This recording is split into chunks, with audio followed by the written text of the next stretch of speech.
About a donkey? Yeah, so what happens is she thought maybe they worship the donkey, right? And so she picks up the donkey and she starts walking to the next town with her son next to her. And as they're going over this bridge, the donkey starts squirming and gets too heavy and it falls off the side of the bridge. And the moral of the story is if you try to be all things to all people, you're going to lose your ass. Hey, welcome back. Episode 4. Grant, teach me something. Grant, teach me something. For the first part of that joke, watch episode 3.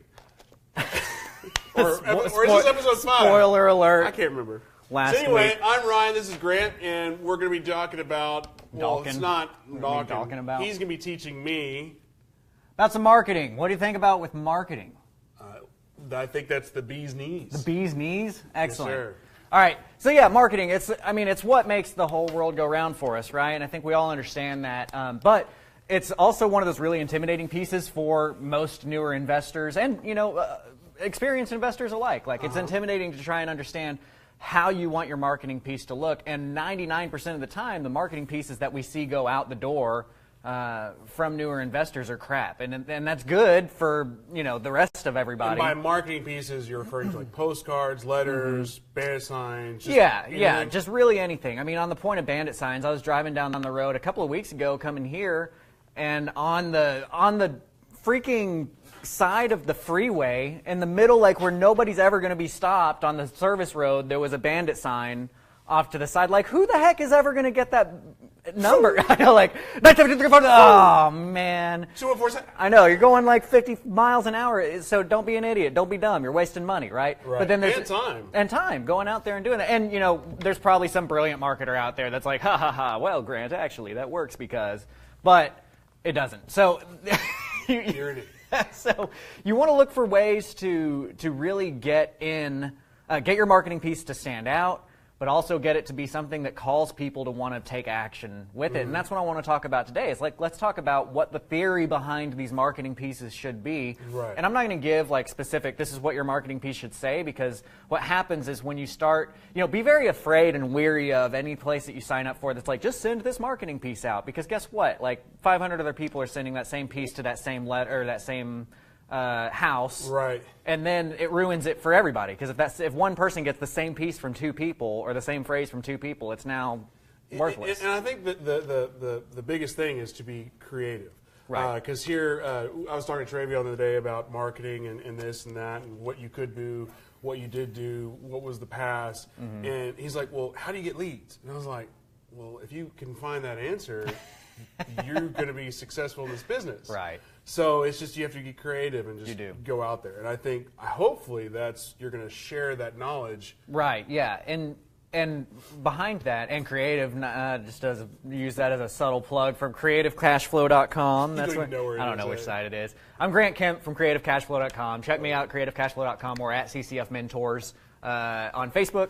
Don't forget to like and share the. You haven't earned your plug. I haven't earned my plug yet. You said creative. I was taking it anyway. So what I'm getting at with the marketing side is that I want to teach the theory behind it, right? And it's going to be your job to get creative and try to find what you're going to do with it from that point on. But this is where you get to shine. But to have that foundation is what's really important. So let's just jump in. I mean, one of the things that I think that people in the real estate marketing world need to realize is they need to treat their marketing with the understanding of the fact that, like, marketing is marketing. I talk about this all the time with negotiations. Negotiating is negotiating. You can negotiate a car sale or buying diamonds, or you can negotiate buying a house. Or finding a date. Or finding a date, which you do very well at.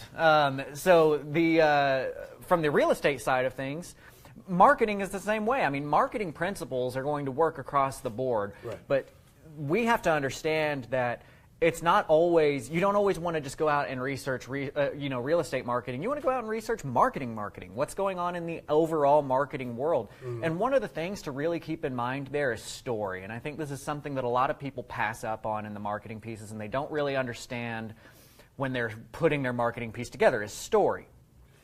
And what I mean by that is we have to understand that everybody, when they wake up in the morning, they're the protagonist of their own story, okay? Like when you wake up in the morning, your story's about you and what you're doing that day. And the same thing with our seller. Our seller wakes up and they're the protagonist of their story, and we need to fit into that story.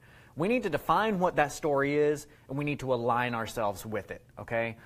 Too many marketers go out and say, look what I can do. This is me, this is me, this is me, this is me. Well, that's because you are the protagonist of your own story, and so naturally you want to put down in your marketing pieces what you're about and what you can do. Right. And we don't care if we're going to some store that it's been in, you know, passed down from generation to generation, that my daddy's daddy made this building and, you know, he built it from the ground up and that's where I was able to build this. Like, okay, that's cool, but that's not necessarily going to be what causes us to move into the, I'm going to shop at that store. Sometimes it does. But and I think I see where you're going, because it reminds me of, like, for a brief moment in my life, I tried the whole acting thing. It didn't work out. Anyway, but it was this whole, I vividly remember the whole, you don't want to be that where it's like, you know, when you're acting, it's like my line, my line, my line, my line. Or no, talk, my line.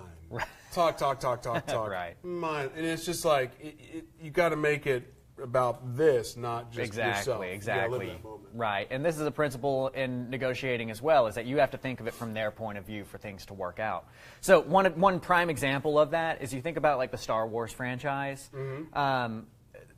Every protagonist has their guide, okay? They've got the person that helps them get to the position that they want to be. Well, Yoda, when Luke Skywalker shows up to Yoda doesn't go into like some 45-minute diatribe about who he is and how he got to where he was. It was just understood that he was going to be able to help Luke Skywalker get where he needed to be. Yoda was the guide to Luke Skywalker's journey, right? So what I'm going to be interested in, and I don't mean to cut your story off, but how are you going to tie Yoda into real estate investing? Well, I already said that before that. We'll do it in reverse order with Yoda things. You know why Star Wars was recorded in the order that it was filmed? Why? Because directed by Yoda they were. Hi, this is Propelio Studios. Like and share Grant Kemp Super Nerd. Yeah, I got a Star Trek reference last week and a Star Wars reference. Before we get too far into creative financing, again, please share, please like. We do this all for free, and the whole basis is to get this information out there. There is so much noise in the marketplace. There are some quality shows, but they're shows. Then they're kind of full of not accurate information. You're never going to learn how to do marketing off of an awesome show. And one of my buddies has one of those shows. That said, go check out Flipper Flop. I think that's what it's called. Fort Worth. Andy Williams, and him and his wife, they've got a show on, so awesome. Give them some love. But anyway, give us some love too. Like and share. At the end of the video, we'll do a book giveaway for the likes and shares. But that said, Grant, teach me something. Let's talk about creative financing. Absolutely. Creative marketing. Creative marketing, yeah. Sorry. So in this example of Star Wars, right. Yoda didn't go into a 45-minute diatribe about who he is and how he got there. It was just understood he was going to be the person that got Luke to where he wanted to be. So what my position is in marketing is be the Yoda. You want to be the Yoda when you are marketing. You are the guide that's going to assist the protagonist to get where they want to go. And you want to apply that to everything. You want to apply that to all of your marketing. You need to understand that, yes, there are times for you to stand out and say, this is where I'm good and this is why I'm going to be able to help you.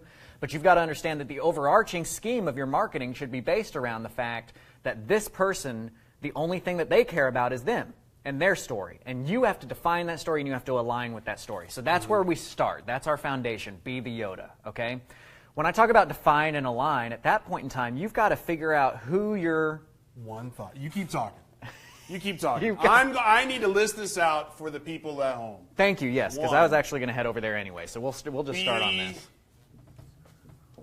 Yoda. And I'm sure that's trademark, but nobody get us in trouble. I've never heard somebody else use it, so I'm taking it. I'll trademark it now. So be the Yoda. You want to be the Yoda. You are the guide to somebody else's protagonist of their story. So again, going back to, we want to define what that story is. We have to figure out who this person is so that we know what that is, what their story is, and we can then align ourselves to it. So you have to start looking at what is the sorry, I'm losing focus here. I've got the Ryan like dance going on beneath me. What is the target that you're going for, right? Are you dealing with probates? Are you dealing with foreclosures? Are you dealing? What are you dealing with? Who is your marketing campaign set for? And then at that point in time, you've got to start writing down, literally whiteboarding. To define. Who is your Luke? Who is your Luke? Oh, that's so much better. Look at that. You're blowing my mind over here, dude. Who is your Luke? Join us next week for Ryan Teach Somebody Something. That's good. Who is your Luke? Be Yoda. Figure out who your Luke is, okay? I didn't realize we were going to go full-blown Star Wars this morning. I know. I got my, we're getting nerded out. So when we're defining that, we have to figure out who we're looking at. And again, now's when we start talking about demographic information. Now, that demographic information is going to be what you have to put into place whenever you are eventually going out there and marketing. So probates, right? We're not necessarily, like, our demographic isn't the dead person. And I know that that's sort of morbid to say, but it's not. It's the child of the dead person. And who is typically going to be the executor or the executrix of that, right? And looking into those types of things. Foreclosures, people that are behind on payments, high equity. These are all going to have different demographic points. So, let's just kind of hammer out a couple of points on one of them just as an example, right? So let's say that we've got a foreclosure lead, right? I'll start over here. We'll kind of box this off. Yeah, I might have gone a little big. And so let's define, and we're going to go foreclosure, right? So one, what I tend to see is that my sellers are somewhere between 35 and 54 in age. That typically is where I'm finding most of my sellers. And again, you guys may see something different out there. And if so, that's what you want to start marketing towards. Part of this is that with marketing, you're always going to be shifting to whatever new information is coming into you. So as you see calls coming in, start paying attention to, everything, everything about this person. To clarify, when you say 35 to 54, are we talking about in the not defining, but in that demographic of foreclosures? We're talking about specifically foreclosure. So 35 to 54 in age in the foreclosure box. In the foreclosure box, right. So we're talking about just a couple of little quick examples of one area that you might be looking for. I actually tend to speak more to the wife than I do to the husband, it seems. The conversation typically for me starts with the wife. There's a joke there, but I'll leave that for Daniel. So I'm going to say female. Okay? So this is kind of what you need to get through.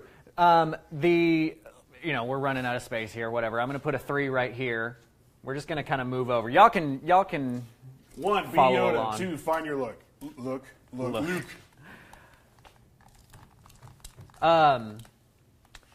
And another thing to keep in mind is, like, what's their first language? Well, typically English is their first language for the marketing pieces that I'm getting, or for the sellers that are coming to me with foreclosure. So when we look at these things, and you want to really do as much as you can to hammer out as narrowly as you can on this when you're initially creating your demographic there. So first, real quick, just because I think most people, when they're like, oh, I want to buy houses, oh, do banner signs, oh, throw up postcards, and they just throw something together. Yeah. So what you're saying is, and again, it's obvious, but at the same time, maybe it's not obvious to somebody who's never done it before, right.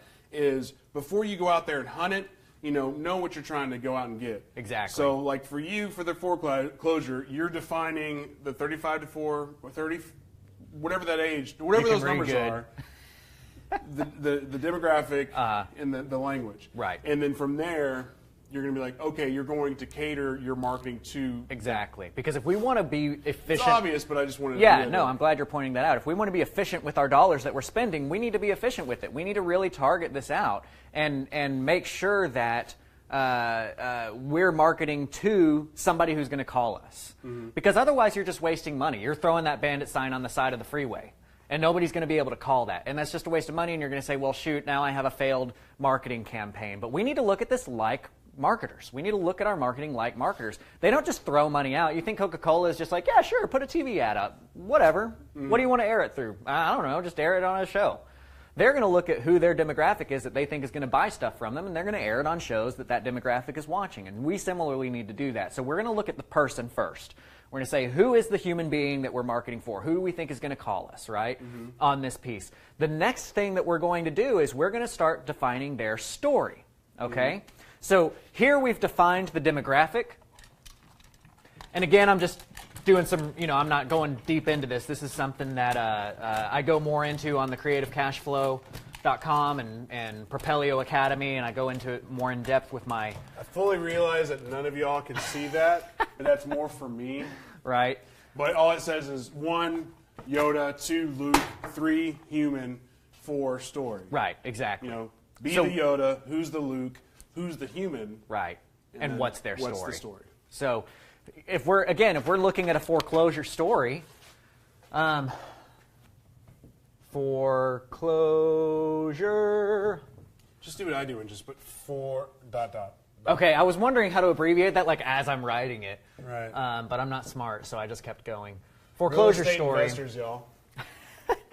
So now we want to define that story of what they're looking at. Well, one of the things that we're looking at is typically they are 6 to 9 months behind. Okay? Now, if somebody is 6 to 9 months behind on their payments, what is a likely other part of their story? What might be another likely part of somebody who's going through foreclosure who's 6 to 9 months behind on their... Maybe they're behind in the electric bill. Maybe they're behind in the credit card bills. Maybe they're behind in all their bills. I'm going to put that one, right? Behind on all bills. What language do you write in?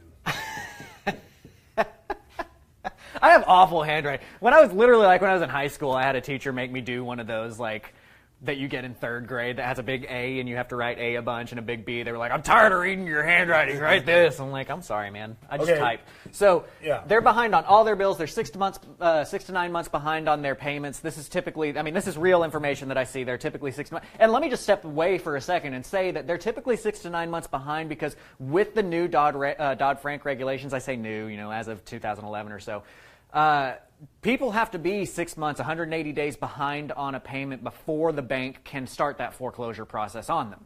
So the bank doesn't even start the foreclosure process until they're 6 months behind. So that's why we typically see a lot of people in that range. Okay. Right. So 6 to 9 months behind, and they a lot of times are jobless. Okay. So we're going to keep going down, and I'm just giving 2 or 3 examples of each item because we're trying to make this quick, but obviously there's more education available out there through the academy, through personal mentoring, that kind of stuff. So now we've defined who the human is. We've defined what their story is, right? Now we have to align ourselves to that story, and we have to find ways. Would you put, before you go too far, like behaviors, like maybe they're depressed. Absolutely. Maybe they're I don't know, just.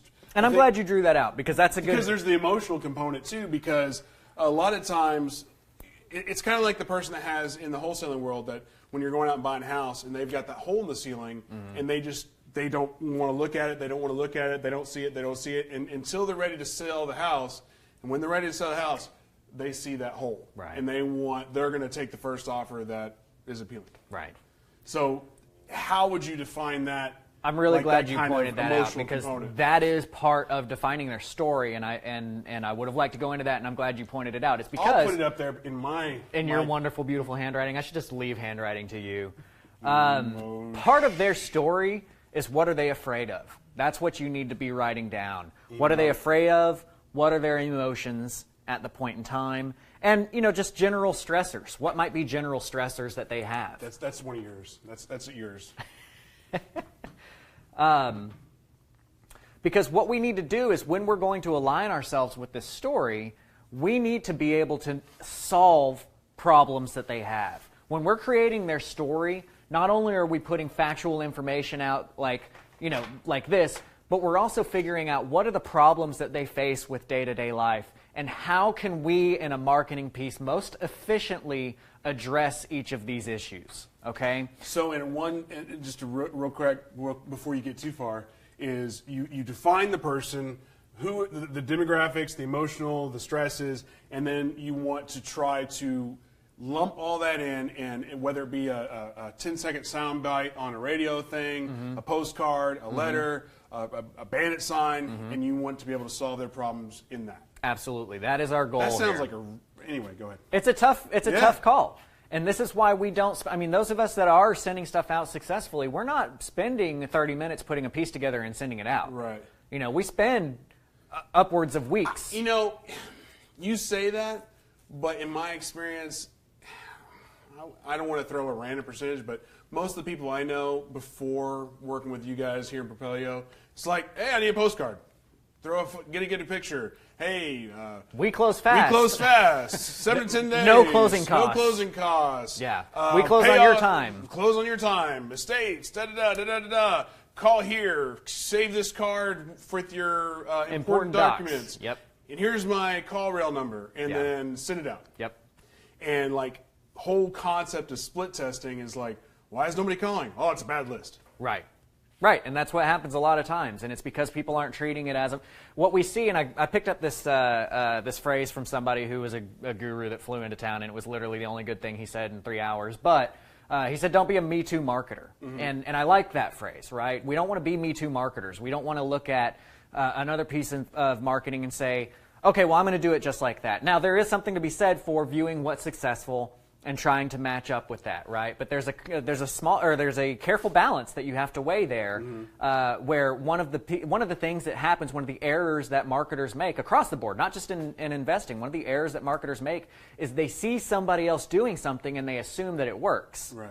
And then they go off and they do it themselves, and it doesn't work, and they wonder why. And I'm glad we're doing this because Daniel actually did a video yesterday about marketing on a shoestring budget. And one of the biggest takeaways there is, yes, you're a real estate investor, but you need to be a marketer first, a real estate investor second. Because if you can't market, and I'm just throwing words in it, but if you're not able to do the marketing aspect, you're never going to get a deal. You're never going to be able to be a real estate investor. And I think too many of us out here, we're just like, hey, I want to buy houses. I flip houses. I do this. I'm a wholesaler. But they don't spend enough time really honing in those skills on the marketing side, split testing, and really doing this aspect of it. Right. So I'm glad we're doing this. I'm glad we are too, because it's something that people need to understand and get out there, and it's how you separate yourself out. So again, we're gonna figure out their story. We're gonna figure out what their problems are in that story. When I say story, I mean everything that you can think of about this person. Write it down over here. It's going to be problems. It's going to be things that they like. It's going to be, down to the fact that it's probably easy, and you may not actually put anything in your marketing piece from this. Actually, I take that back. An example I was going to say is if most of our sellers liked the Cowboys, we would put sports fans on there. But typically, every so once in a while, I run into somebody that I'm buying a house from, and they've got Cowboy stuff up, or and you talk about that, but that's not necessarily big enough of a thing that I'm going to put on a marketing. I can just see it's Cowboys breaking your heart again. I buy houses. Yeah. It's funny. That reminds me of a story I'll tell in a second.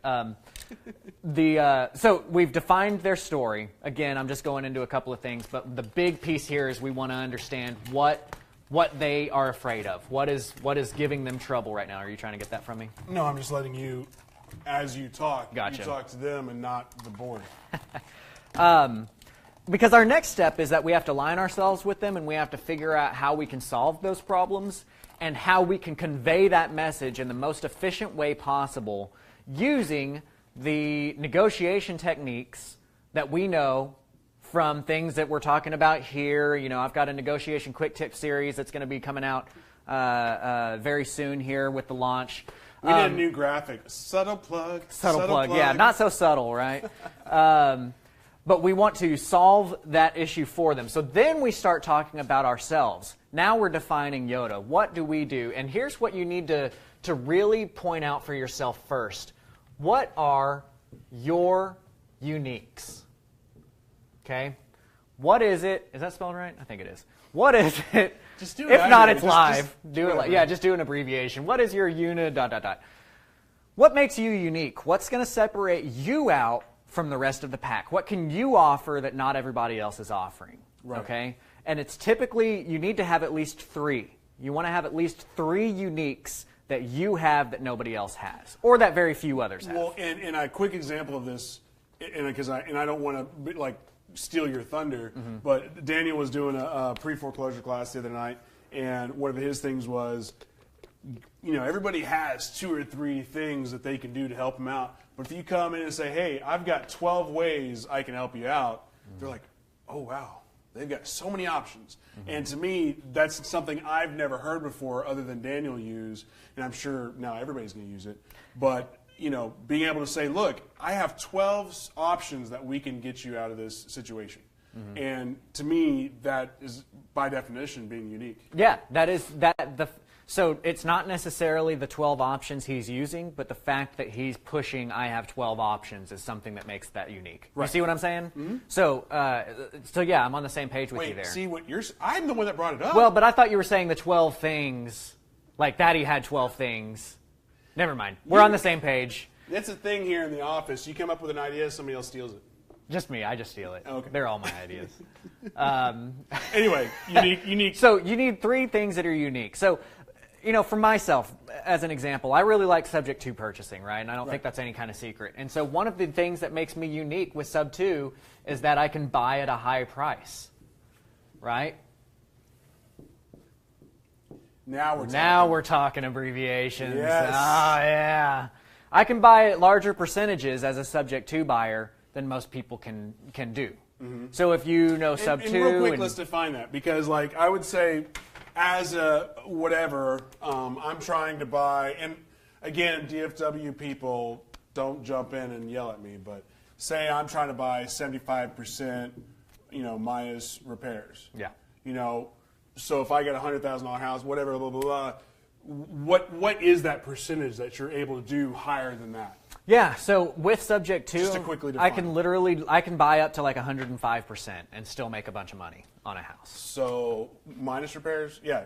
So 105% is greater than 75%. Thank you for drawing that out.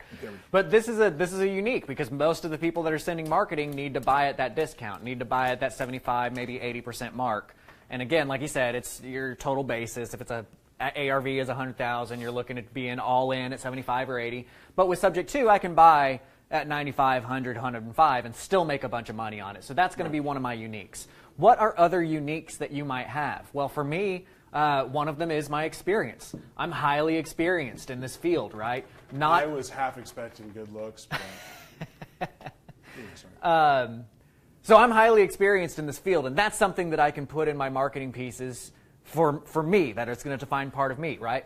So figure out what are 3 uniques that you have. Number 3, I'm dashing.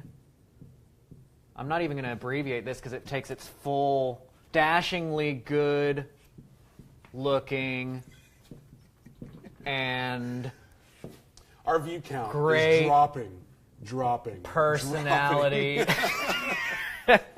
Yeah, so define what your things are, right? Because you need to know who you are before you can start figuring out how you're going to use who you are to solve their problems.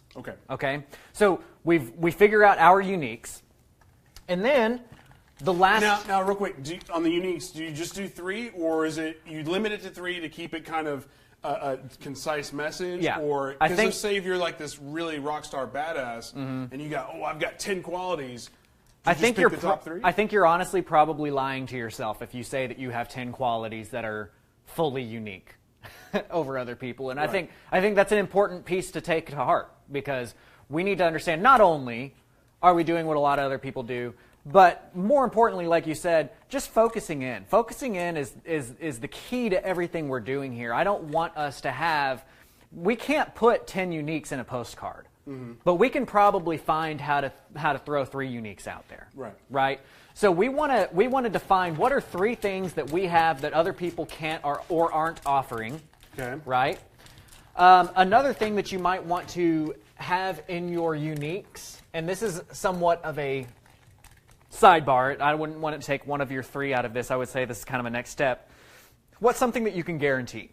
What's something that you can I can close. What's that? I will close. Exactly. So that might be your guarantee. People like guarantees, okay?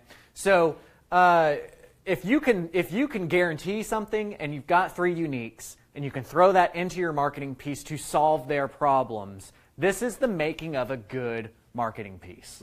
So what we do now is we're going to find what our uniques are, and then we're going to look back at, and I'm erasing all of this, but you guys should have this all next to each other when you're writing it down. You're going to look at your demographic of the human, you're going to look at what their story is, and then you're going to start saying, okay, they are, like in this example, we're talking about foreclosures, right? They are afraid of the hit to their credit from a foreclosure. Well, I have the ability to buy at full, 105% of whatever the house is worth. So that's a really easy alignment to create. That's a really easy alignment that I can say, okay, this is probably something I want to put in my marketing piece. Hey, if you go to foreclosure, your credit's going to be shot for, years to come. I can buy your house and close quickly and keep you from going to foreclosure regardless of what you owe. Okay. Right? So there's an example of what I might put into a marketing piece that's going to work all those pieces together. And to kind of put my 3 into that one line, I could say, you're afraid of the credit hit that's going to occur from the foreclosure occurring. I've been doing this for years. I've done over $75 million worth of single-family real estate, and I can buy your house regardless of what you owe. Well, that hit 2 of my 3 uniques in one sentence. Real quick, just because you said something and it sparked a memory. When you're working with pre-foreclosures, probates, or anything like that, don't always assume that somebody wants to go the bankruptcy route. Don't always assume that they're cool with getting one over on the bank. There's still a lot of people that have extreme pride in the fact that they were able to buy a house, and they don't necessarily, and say it's especially in a probate situation or an heir situation, they know.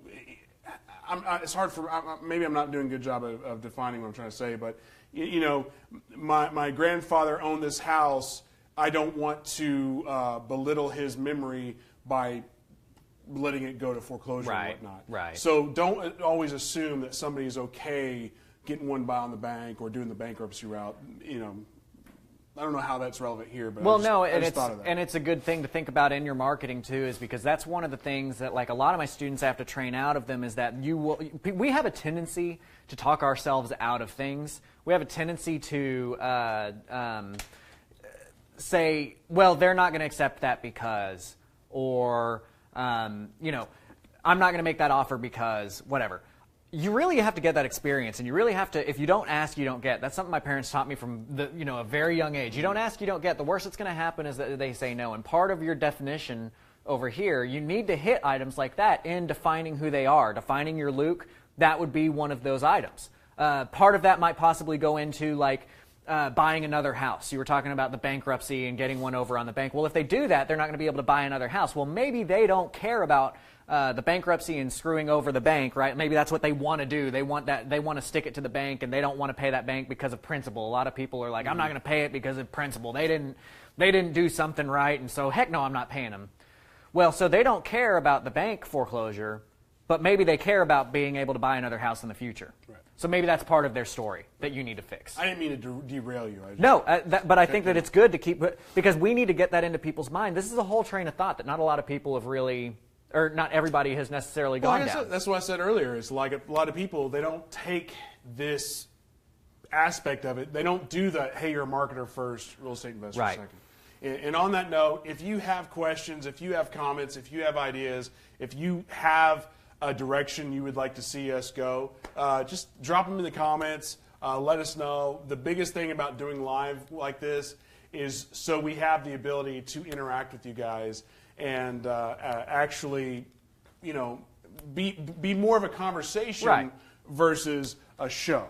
And speaking of the conversation piece, I just saw a comment come up with somebody saying their Facebook marketing shows them that most of their sellers are 45 to 54. I will say I agree with that. Most of my sellers are 45 to 54. You kind of have the two different demographics. You've got the 35 to 44 and the 45 to 54. Most of them are in that second. But as we are moving on in time, You're going to constantly need to be reevaluating where these things are, and we're going to start seeing more of that millennial age becoming our home sellers, which leads me into that next point, that once you've taken these points and you've put them on paper and you've figured out what your marketing pieces are going to be, now you get to decide what your medium is that you're going to go down for that marketing piece. And by medium, real quick, let's just list out what the most common mediums are. Sure. So most common mediums that we're going to be dealing with like postcards, yellow letters you hear a lot of, bandit signs. There is like Google AdWords kind of marketing. There is Facebook marketing, right? I don't think that everybody is really hitting those last two as hard as the first three. And in a lot of ways, those last two aren't necessary or haven't historically been the big performers out of that list of 5. However, again, as time moves on and as we're getting closer and closer to the younger aged people selling off their houses, we are getting closer and closer to the people who are going to Google solutions first before they open their mail. So that's something that you should be looking into. Facebook has some very powerful marketing behind it, I think Daniel, as does Google. I think Daniel has a comment or question. I didn't directly, but he was we've just got getting Colby Emmerman. We've got Colby Emmerman here. What would be a good unique for a 25 to 30-year-old in pre-foreclosure? A good unique for a 25 to 30-year-old like seller? Yeah. Okay. I'm assuming. Okay. So yeah, the looking at so your uniques. When I talk about uniques, your uniques are dealing with you. What is your unique? Okay. So what are you as the buyer identifying that separates yourself out from all the other? Because what happens is when we go on these appointments, there's just a stack of letters and postcards sitting on their table from other investors, right? So we need to separate ourselves from them. Now, when we're defining our seller, and when there is that stack, try to see if you could find a way to get that stack, because that's good marketing research. Yeah, it is. You see what everybody else is doing. That's a very good point. And also, well, that's a whole negotiation series in and of itself. But when talking about like a 25 to 30-year-old seller, there's going to be items when if we're talking about trying to define that person, things that we might be thinking about is the fact that like they probably haven't been in the home for that long, right? This is probably their first house. They're probably financially inexperienced. They probably don't necessarily fully understand ramifications of what's going to happen to their credit.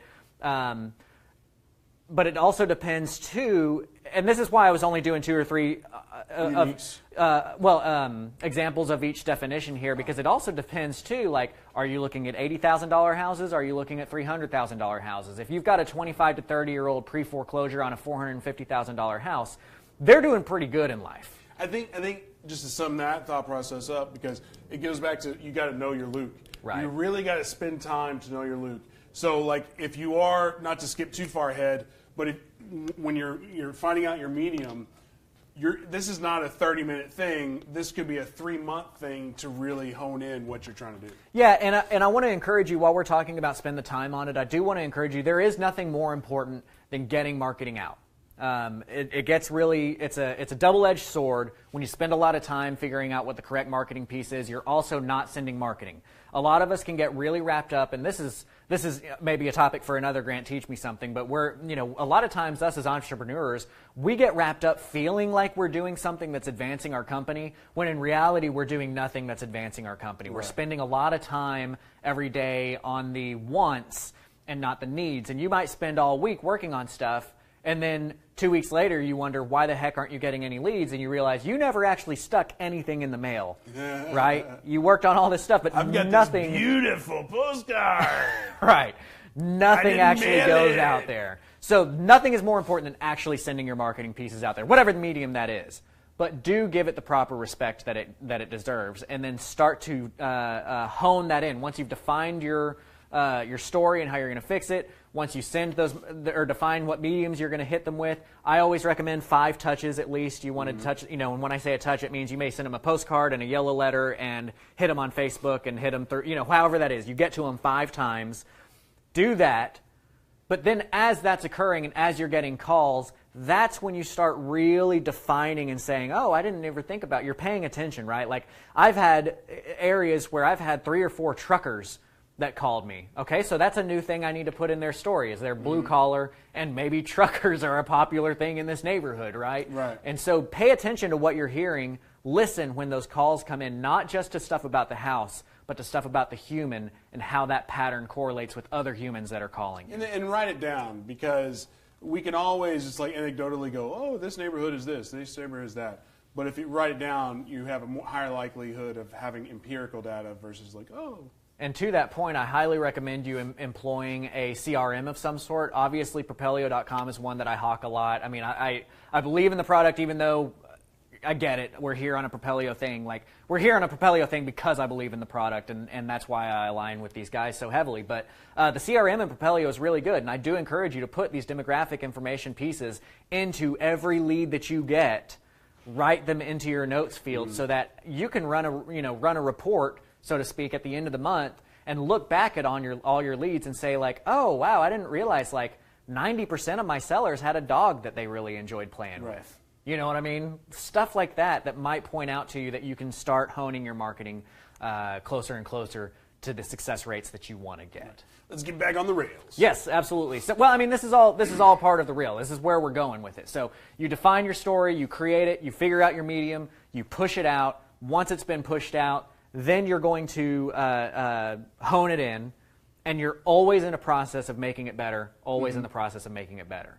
So that's how you're going to create the foundations of your marketing piece. Now, things that you can use that are going to maybe help you bulk that out a little bit, and these are topics that we won't go fully into here, but go into in the academy and through mentorships and stuff. Another subtle plug there. Stuff like CreativeCashFlow.com, it's just spelled like calligrapher without the last E, so PHR. That's a really cool place to get handwriting fonts, because what it does is it's not just some random handwriting font. You actually write your handwriting on there, but it separates itself out from some of the other make a font out of your own handwriting in the way that most of those make a font out of your own handwriting, you have one or two. You can write a capital I and a lowercase I, and you can write a capital A and a lowercase a. Well, when you print that letter, the entire letter, every A is the same, so it looks like it's been printed, right? With calligrapher.com, you can put 15 versions of each letter in there, and it will just randomly use each version throughout the letter. And that's 15 versions of your capital, 15 versions of your lowercase. And then if you're doing something semi-cursive, it does what's called ligatures. Ligatures, I think is what it's called, where like an L might flow into an S or something like that, right? And so it has, I can't remember how many, I think like 12 of those ligature kind of things that you can create in there so that it sees like, oh, there's an L and S right here. I'm going to choose one of these and put it there. And it makes it look really natural for you. And the whole point is to type out a letter, go through CreativeCashFlow.com, and it looks like a handwritten letter. Right. But an actual handwritten versus just, oh, I just printed this. Right, exactly. So it looks much more handwritten, and then you've got to spend time with your... But isn't that the whole thing of the whole yellow letters thing? Right. It's just making it look handwritten. But it's just better. It's a better way of going about doing it. It's a more efficient way of going about doing it. But you do need to spend time with your printer and make sure that it all prints out right. You don't want to, you're not necessarily trying to fool... If you can fool yourself, that's a good thing, right? If it looks real, it looks real. So using tools like that can be efficient. I was just going to say, one thing I just want to bring up is, a lot of this could sound very long-winded, but if just to shorten it down into like a brief statement, what I've gotten out of this is you really, really, really need to concentrate and really think about what you're doing. And that may sound like the simplest statement of all time, but I can't tell you how many real estate investors I've met. It's like postcard. Yeah.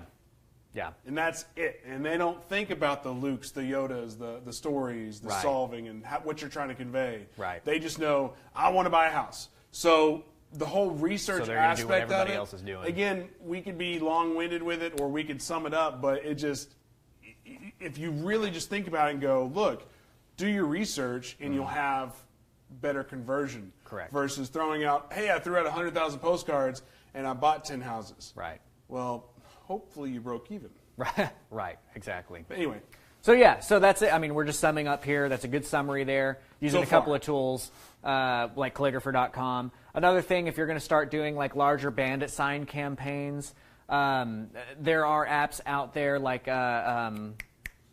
Simple Crew. Thank you. I was blanking on it. where you can actually have your people going out. You can pay people off of Craigslist to go put all your bandit signs out. But to trust that they're putting your bandit signs out there correctly, you have them on Simple Crew, which is an app for iPhone and Android, and they have to take a picture of every bandit sign, and then you get to see, as the admin, pins on the map where each picture was taken, and you see the picture to make sure that everything was actually put in the ground. Or if you're doing door hangers on the door, they can take pictures of the door hangers, and that makes sure that you're not just paying some guy off of Craigslist a lot of money and they're not doing anything. Well, that's cool, but let's go back to now that we have all this meat, how do we apply it? I just told you. Well, no, I mean, that's what yes. I'm saying. When you solve that problem, you have to make your marketing piece out of that. And I'm not going to tell you what that marketing piece says. You have to figure that out yourself, right? Because, and the point of me saying that, and that goes back to the beginning pieces. If I start telling you things to say, everyone watching this will become a Me Too marketer. And that is, if you've got 3 letters showing up to the same house that say the same thing. Me Too marketer. If you've got 3 letters that all say the same thing, then that seller, it loses impact on that seller because they're like, oh, no longer is that a unique.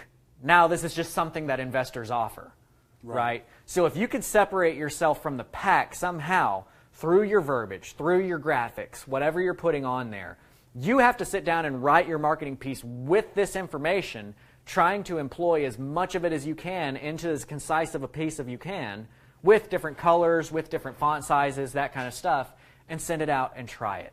Well, I'm going to come over here, sit down, because I think we're done with the whiteboard. But as far as the whole creative side, and like the message itself, yes, I understand. You got to find your own message. But again, it's the whole Travion we were talking about the other day about how do I get leads? It's like, exactly. How do you get leads? That's if you can answer that question, you will be successful in this business. I think that comes back to the whole marketer first, real estate investor second. It is, yeah, and that's what you're doing is you're going to write your pieces using like the leads list that Propelio provides, which is a good leads list, and it's the one that I have used for years. The various ones. Take that list, do this process on it, write your letters, and send your letters. I know that it sounds simplistic, right? But it is simplistic. The complicated part comes from you employing this information and putting it into a unique marketing piece that you can send out and then start tracking that to see what kind of results you're getting from it. And I'm glad you brought up tracking because, one thing you need to do, whatever it's, if you have a Google spreadsheet, Propelio, a Podio, Infusionsoft, a Salesforce, regardless of what your system is, you need to track your leads. You need to have information like what's the ARV, what are the repairs, what are all those other, I forgot the word you used, but uniques. The uniques about that seller, about that lead, and be honest with yourself. And literally once a week, just print out a spreadsheet of all those leads and go through it. And if it's still an active lead, call it or follow up with it. But then you can see that, you can paint your picture, but I will add one more to that spreadsheet, which is what marketing piece did you use to get that lead? So every marketing piece. And how many times did you touch that lead before they called? Right. That's really important. And each marketing campaign should have its own unique phone, email, web source. That way you could track it. Because again, if you're going to be a marketer first, real estate investor second, you need to track what you're doing. I forgot who said it. Maybe it's a weight loss thing. If you're not tracking it, you're never going to get better at it. Yeah, what gets tracked gets improved. That's it. And it's very true. You have to search for those things and look through them, and further define and further define. And here's one thing. Here's one tip that I will tell you. Here's one tip that I'll tell you. Every phone call that you get from your marketing piece, one of your favorite questions should be, what made you choose to call me? What made you decide to call me, right? And they will tell you. And through that, I have a phrase that's in every one of my marketing pieces because 75% of the time that I asked them that, they would tell me this one phrase. And so now that goes out in every piece that I've got because I know that sellers respond to that, right? So to summarize, and again, I got a lot out of this. I don't know if everybody else did, but it's the show is called Grant Teach Me Something. So hopefully you learn. But what's cool is like, so just to summarize, and tell me if I'm wrong, you need to be the Yoda. Mm-hmm. You need to find your Luke, trademark Ryan, even though it's a Star Wars thing. Figure out who that human is, a part of the Luke. That sounds very similar, but I think they could be separate. And then what is their story? Mm-hmm. How do I solve that story? Mm-hmm. And then how do I convey that solve story? Right. So when you say how do I solve, it's you've got to define your uniques, yes. Right? What makes you unique? What can you guarantee?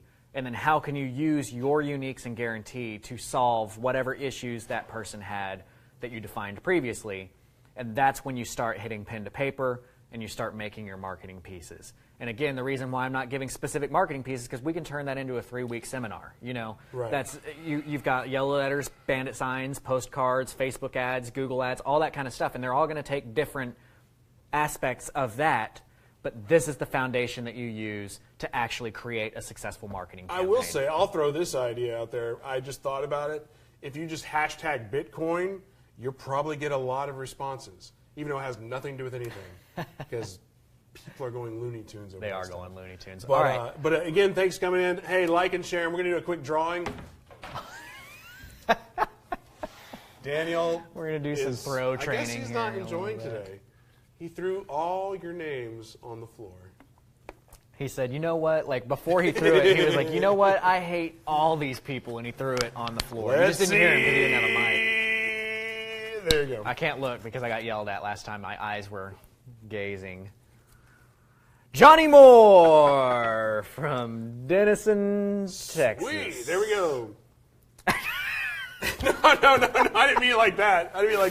No. I was laughing at this because this person does not win a book, but it's Richard. Did you draw one?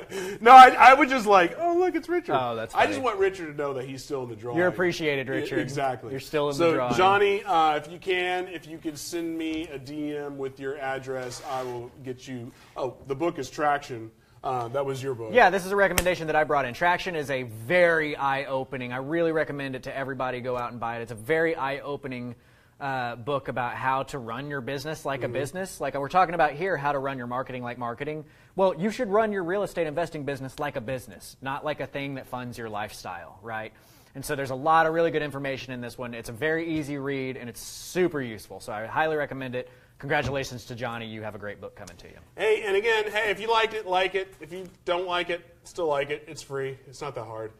Share it, and we'll be back next week. Grant, teach me something. What are you teaching me next week? Next week we're going to do a deal analysis. We're going to look over like an actual deal that's come in and just kind of view how we look at that, how we decide if it's a deal, if it's not a deal, and then what happens from that point on. So basically, if I just get a lead, that's not always a deal? Right, yeah. Don't buy every lead. I got a lead. Yeah. I got a deal. So don't forget, tune in next week. Also, comment in the comments down. If you've got any kind of questions, go ahead and comment on them. You can tag CreativeCashFlow.com at CCF Mentors. Again, check me out. Follow me on Facebook as well at CCF Mentors. And I look forward to hearing from you guys next week. Do we have any questions from so far? A couple statements. We got good stuff from Colby Emmerman. Thanks, Colby. Richard says he loves it. Thanks, Richard. Tang Wynn says good tips, Grant. Nuggets galore. Thanks, Tang. Lots of comments very similar to that. Jose Hernandez kind of piqued his interest on some Subject 2 stuff, so maybe that's a topic we can talk about. Yeah, I'll definitely go into Subject 2 soon. Yeah. Any trolls? No trolls yet. Dang it. I think, you can only judge success when you have trolls. Ollie says you need to text him. Who does? Oh, Ollie. Okay. Ollie's another one of my personal mentor students. I'll text you. So, where can I find more info on what to put on my marketing? Sanad.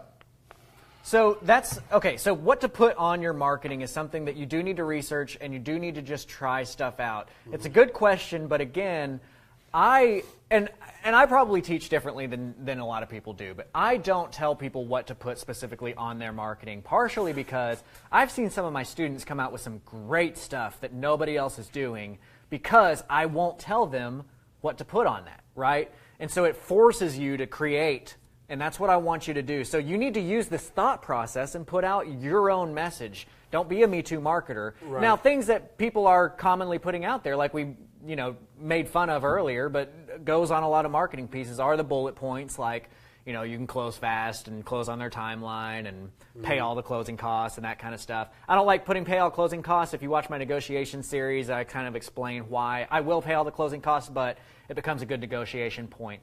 But as far as like specific things to put on your marketing, I really encourage you to try that out. Do you have any other input that you would put on that? I've got some input from several different standpoints. I was busy sharing back here, but I always develop my marketing piece from a standpoint of, and I know you addressed some of this, but who am I talking to?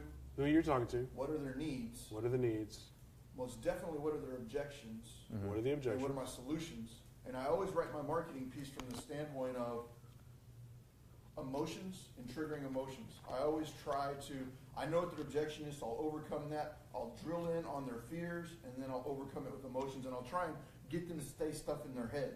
Like, how would you feel if this was no longer a problem? Right. I would specifically put the thought processes into their head. So I don't know if you had discussed none of that. Or We didn't, but that's that's a lead into some of the, I was talking about using some negotiation tips that we've talked about and we'll continue to talk about. That's a very good point going to everybody in negotiations, and this will be a topic for another day. We'll probably do this in a few weeks, is we make decisions based on one of three factors. We're either a head, heart, or gut person, right? And that's a very heart-centric marketing piece, is saying I'm going to attack the emotions of this individual, which is probably wise in a situation like when they're in foreclosure and they're really stressed out. That's a very emotional point of time. Probates are a very emotional point in time, so you do want to use emotional language to speak to that person at the place in life that they are. And that's part of when you're defining who they are, that would be part of it. If it's a probate lead, they're very emotional at that point in time. They've just lost a loved one, and you have to be aware of that, and how are you going to address that in your marketing? So I always look at the objections that people are going to get reading my letter and then try to address those objections. It's a good point. Yeah, finding the objections that somebody might have reading this letter and then addressing that. And then on that note, what I would say is earlier, I was half joking about if there's a stack of letters and postcards, it is extremely bad etiquette to just copy somebody else's marketing. You could take their marketing and get creative and get those, and maybe that sparks something else. But I guarantee you, if you just steal their marketing, you will. I mean, quick story, it's not my story to tell, but a person I know found out somebody was stealing their marketing, and he trolled them relentlessly for months on end. And anytime he came across their marketing, well, not just ruining marketing, but anytime he came across that person in that house, he would also send a letter to that house and just try to ruin that deal. All because people can be very spiteful, all because they just flat out stole the marketing. So bad etiquette to just steal marketing. That said, you can mimic. You can go, oh, I like this idea. I like this aspect. I'm going to make it my own. Yeah, and if you are going to steal it or borrow aspects, reach out to them and maybe have a conversation and be like, hey, I really like this. Do you mind if I use those aspects? Real estate investor community is small. Most of the time, they're probably like, yeah, I don't care. The market's huge. But really bad etiquette just to steal marketing. I think that was Zach Copinger. But that is what it is. All of that to be said, one other thing that may need to be you may address before we push through with this is composition of a letter. If you're not going handwritten, sure. Heroes, sub-heroes. I don't even know if we're even going into the deal on this, but right, yeah. So speaking of the composition of a letter, and that is, again, this is a very involved. When I'm saying we're going to spend hours, weeks on your marketing, it's because it's very involved. One of the parts of that is when you're making your marketing piece, you've got to understand that people read in a certain way when they're reading letters, okay? One quick tip, people typically read your PS first. If you have a letter and there's a PS at the bottom, especially if that PS is handwritten and the rest of it is printed, they're going to read that PS before they read anything else. So you might want to have one of your most impactful statements in that PS line because you know that that's where you're going to hook them. That's funny because my typical PS on a thank you card is, I'm sorry, I have shitty handwriting. Anyway. And that might get somebody to read. You never know. Headings, subheadings, PS, bold letter words, dual leadership pass, all Exactly, yeah. So that's where I was going next, is that people read in a certain order as well. So, when we're talking about the PS, they're reading that first. And then within the letter, they're going to pick up on certain words and phrases a lot of times before they go through and then read the entire letter all as one piece, right? So one of the things that I attempt to do in most of my letter marketing pieces is that I want my phone number to be in a larger font than the rest of the letter. I typically bold it once or twice. I might use a different color on that, but I want that phone number to show up usually 3 to 5 times somewhere in there if I want calls, right? This is called a call to action as part of your marketing. When you can't just send out a marketing piece and say, I buy houses, have a good day. You need to say, I buy houses, call me today, right? That call to action is very important in your marketing piece. And so if you want calls, it's call me today. You're going to have that phone number showing up multiple places. If you want them to visit your website, you're going to say visit my website. You're going to have that website show up in multiple places.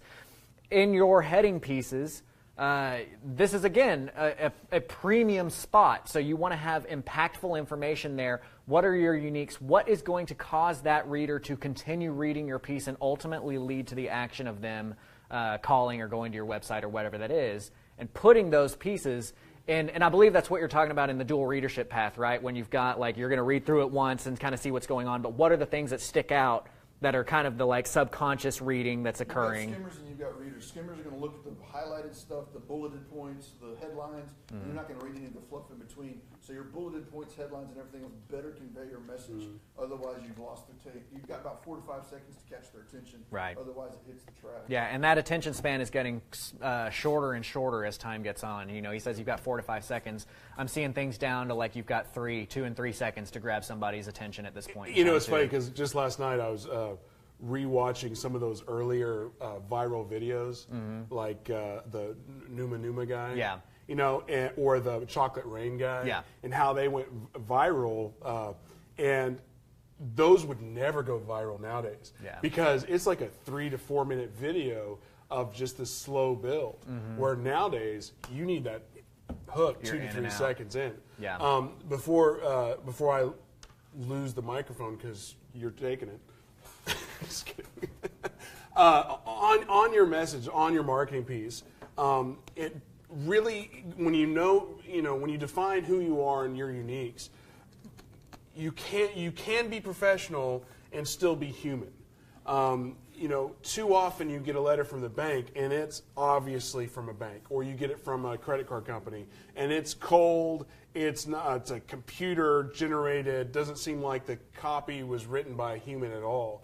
So yes, you want to convey all those solvings of problems and all those things, those uniques, and really define what you're trying to say. But you can be human with it, and you need to figure out how to do that on your own. I know with me, my humanization, you can see it in my Facebook or even up here, is if I misspell, okay, whatever.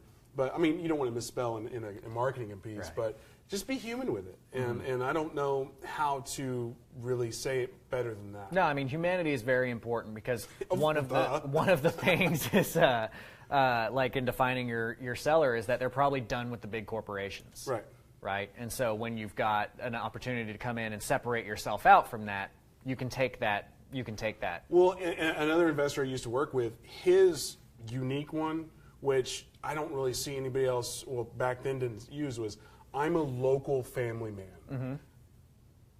The other guys, those are businesses. Right. I'm a local family man. I live in your neighborhood Right. or your network, and I'm the one you're talking to on the phone. I'm the one you're seeing at the house. I see a question popping up about what are good books, book recommendations on learning about marketing to these sellers. I approach my marketing from a marketing standpoint, not from a marketing real estate standpoint. Again, it's all about being unique, and I think part of our unique comes from not necessarily looking at what other people are doing in real estate. That being said, Richard Ewell has answered the question the same way that I would answer that question. Robert Cialdini's Influence and Prefluence, Persuasion and Influence are both great books on how the human psyche works and how they make decisions. I would read those books, and that will help you when you're creating your marketing pieces and when you're negotiating. And I'll drop you a couple links in there too when I get off here. Just there's so many books.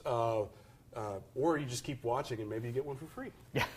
One last thing that I don't think was discussed and may be worth touching base on, and that is short copy versus long copy. Some Okay. of my most responsive Short copy versus long copy. were short copies, where I'd just be like, I'd like to buy your house and stop your foreclosure. That's all I'd say, because then they'd have no other choice but to call me. Yeah, because you can give people time to talk themselves out of calling you with that call to action. If your letter is too long, then you give them they will find something in that sometimes to say, oh, well, I don't like them because of this, right? Again, we've got short attention spans, and I don't mind long copy. I use long copy. I also use short copy, but and in marketing, copy just refers to the actual words that are on the piece of marketing. That's called copy. If you're doing like digital marketing and it's got videos involved and that kind of stuff, it will be referred to as creative. So there's some marketing terms for you to take with you. I will say long copy, short copy in a different route. I'm almost embarrassed to admit it, but I will just say this. I was watching a Tai Lopez video. Okay. And I actually watched the 30 seconds where he wasn't selling. And one of his things was, like when he was trying to grow his Facebook page, it was very short, very brief. It's like, do you like, he would post a picture of his dog. You're like, you like dogs? So do I. Like my page. And to me, That's alignment. But yeah, but to me, it's like that probably works. Yeah. And I joke about that. To me, that is a really good nugget. And yes, I give him shit a lot, but because there's so much sales. But that was a good nugget, and I'm glad I took that away. I haven't really figured out how to apply that to my brand or Propelio's brand, but because it's like we don't really. I mean, like, hey, here's a picture of my dog. Like our page, So, but there are nuggets out there, and that's a big thing. You can get nuggets everywhere. And, wrapping up here, I do see a question popping up asking if we offer training. Propelio.com is doing the Propelio Academy, which is launching very soon. I also do personal mentoring through CreativeCashFlow.com. So, again, you can check me out. Message me, Grant, at CreativeCashFlow.com. I'm happy to talk to anybody about that. We'll do a kind of an interview process before moving and on forward that, if you're looking for training, check out our videos. Make sure you subscribe to our page. Make sure you can turn the notifications on when we go live. We try to cover all the subject matters. We try to get people in here. So at the very end of this video, like it, share it, and we'll see you next time. Grant, teach me something. Thanks for being here. See you next week. We'll do our high five and free.